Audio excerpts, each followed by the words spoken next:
I now give the floor to His Excellency Subramaniam Jaishankar, Minister for External Affairs of India.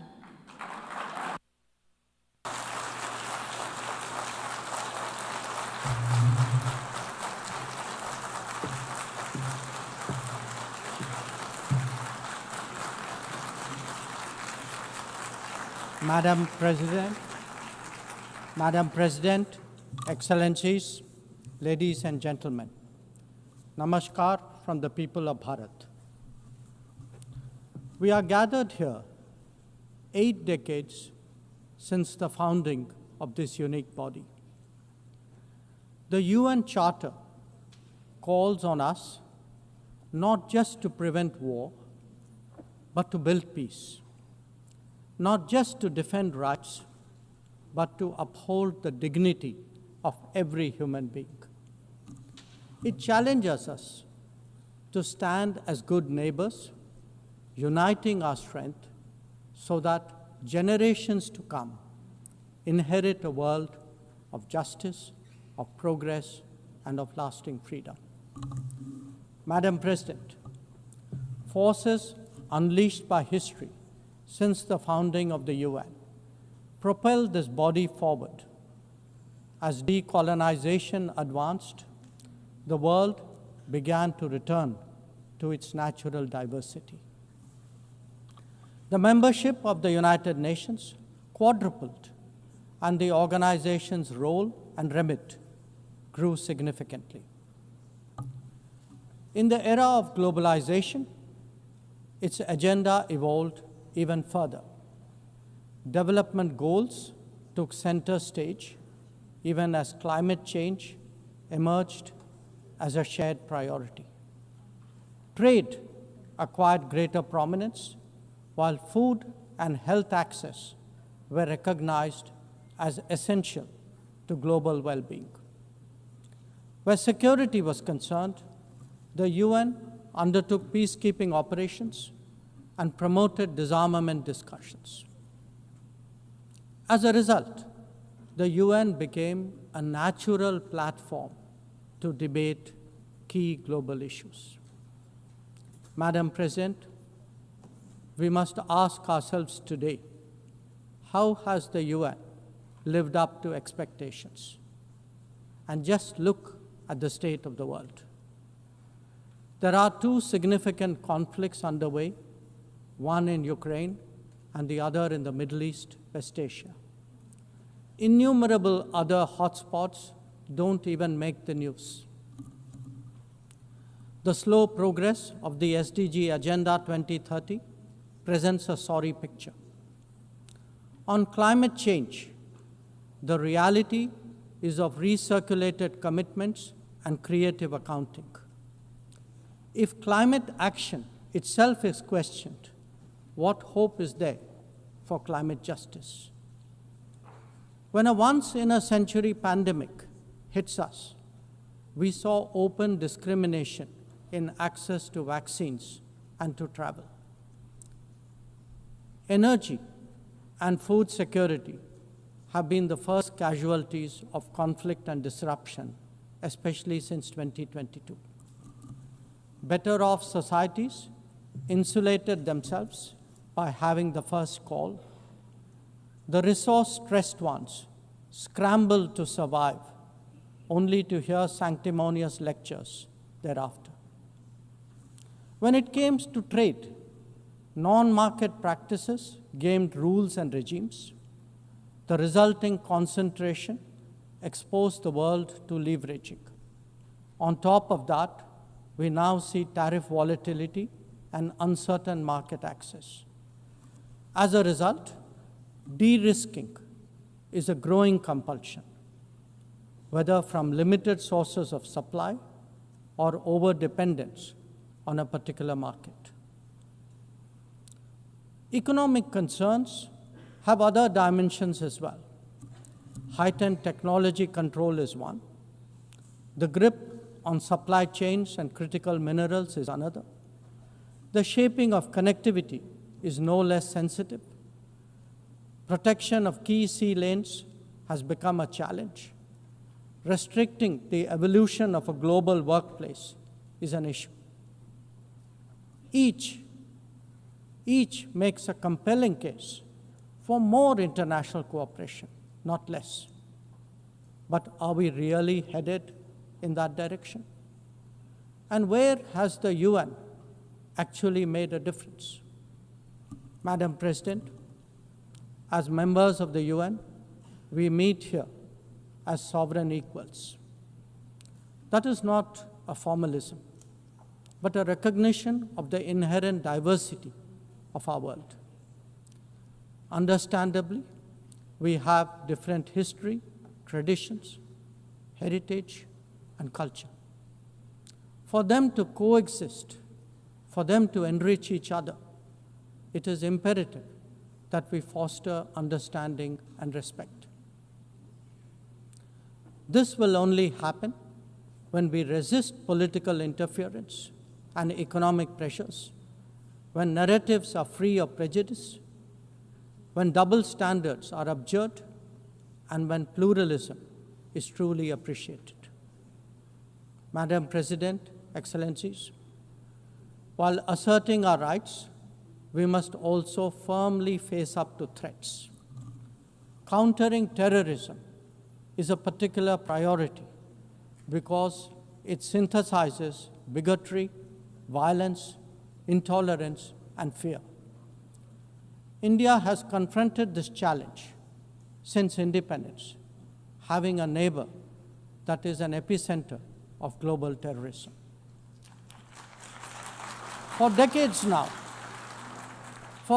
now, major international terrorist attacks are traced back to that one country. UN's designated lists of terrorists are replete with its nationals. The most recent example of cross-border barbarism was the murder of innocent tourists in Pahalgam in April this year. India exercised its right to defend its people against terrorism and brought its organizers and perpetrators to justice. Because terrorism is a shared threat, Madam President, it is essential that there is much deeper international cooperation.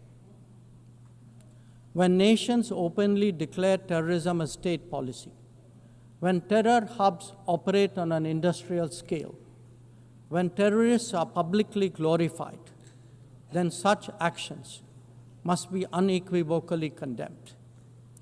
The financing of terrorism must be choked, even as prominent terrorists are sanctioned. Relentless pressure must be applied on the entire terrorism ecosystem. Those who condone nations that sponsor terror will find that it comes back to bite them. Madam President, an objective report card will show that the UN is in a state of crisis. When peace is under threat from conflicts, when development is derailed by lack of resources, when human rights are violated by terrorism, the UN remains gridlocked. As its ability to forge common ground diminishes, belief in multilateralism also recedes. Central to the erosion of the UN's credibility has been resistance to reform. Most members strongly desire change, but the process is being made an obstacle to the outcome. It is imperative that we see through this cynicism and purposefully address the reform agenda. The historical injustice done to Africa should be redressed. Both permanent and non-permanent membership of the Council must be expanded. A reformed Council must be truly representative, and India stands ready to assume greater responsibilities. Madam President, today the predicament of the Global South is especially acute. Bharat under the leadership of Prime Minister Narendra Modi, believes that it has both a duty to contribute and an obligation to motivate. That is why we have undertaken more than 600 major development projects in 78 countries, as well as innumerable community-based initiatives. They range from large infrastructure to small livelihoods, from capacity building to people's welfare, from concrete assets to education and training. Turbulent times require that we step forward during moments of crisis. India has been forthcoming in that regard, especially in its immediate vicinity. Whether it is finance, food, fertilizer, or fuel, we have responded to the urgent requirements of our neighbors. Madam President, climate events and conflicts have created a demand for HADR assistance. Reflecting our growing capabilities, Bharat has endeavored to be a first responder. Be it essential medicines or relief supplies, the operations of a field hospital or limb fitment camps, these efforts covered 19 nations last year. The people of Afghanistan and those of Myanmar saw India extend its hand during recent earthquakes. Our efforts at ensuring safe commerce, combating piracy, and preventing attacks on shipping in the Northern Arabian Sea also bear mention. And the Indian tradition of UN peacekeeping operations continues in the Democratic Republic of Congo, in Western Sahara, Central African Republic, Golan Heights, Cyprus, Lebanon, Abyei, South Sudan, and Somalia. To put it clearly, our soldiers ensure peacekeeping, our sailors protect maritime shipping, our security counters terrorism, our doctors and teachers facilitate human development the world over, our industry produces affordable products, our techies promote digitization, and our training facilities are open to the world. These remain the core of our foreign policy. Madam President, each one of us has the opportunity of contributing to peace and prosperity. In the case of conflicts, especially Ukraine and Gaza, even those not directly involved have felt its impact. Nations who can engage all sides must step up in the search for solutions. India calls for an end to hostilities and will support any initiative that will help restore peace. The last decade in Bharat has also seen transformative changes due to the vision of Prime Minister Modi. Our digital public infrastructure has redefined governance and enabled delivery of public services on an unprecedented scale. Our startup ecosystem, innovation culture, and microfinance are changing the face of society. Our rapidly growing infrastructure facilitates both ease of doing business and ease of living for citizens. India remains committed to sharing its experiences and tools with others on their journey of development.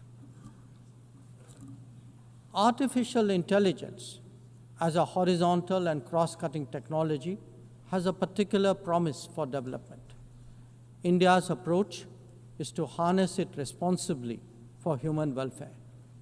Inclusion and impact will be the watchwords for the summit that India will host in 2026. Madam President, Bharat approaches the contemporary world guided by three key concepts. One, Atmanirbharta, or self-reliance. That means developing our own capabilities, building our own strengths, and nurturing our own talent. We see its results already, be it in manufacturing, in space programs, in pharma production, or in digital applications. Make, innovate, and design in India also benefit the world. 2. Atma Raksha, or securing oneself. We remain determined to protect our people and secure their interests at home and abroad. That means zero tolerance for terrorism, robust defense of our borders, forging partnerships beyond, and assisting our community abroad. And 3, Atma Vishwas, or self-confidence.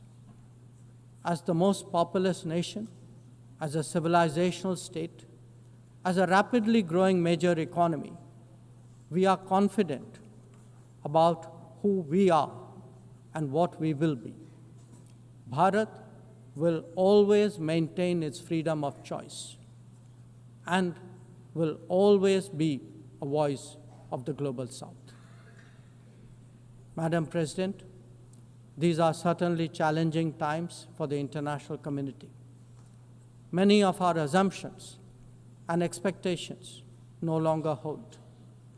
In such circumstances, it is imperative to stay strong, to hold firm, and to deepen friendships. International cooperation must prevail because islands of prosperity cannot flourish in an ocean of turbulence. A world order requires common purpose, as it does empathy for others. That is where we look to the United Nations. Madam President, every member who can make this world a better place must have the opportunity to do their utmost. And for that to happen, reformed multilateralism is the obvious way. The 9th decade of the UN must be one of leadership and hope. Bharat will do its fair share and more. I thank you.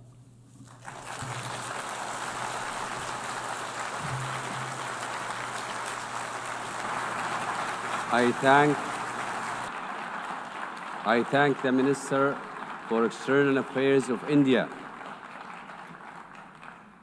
والآن أعطي الكلمة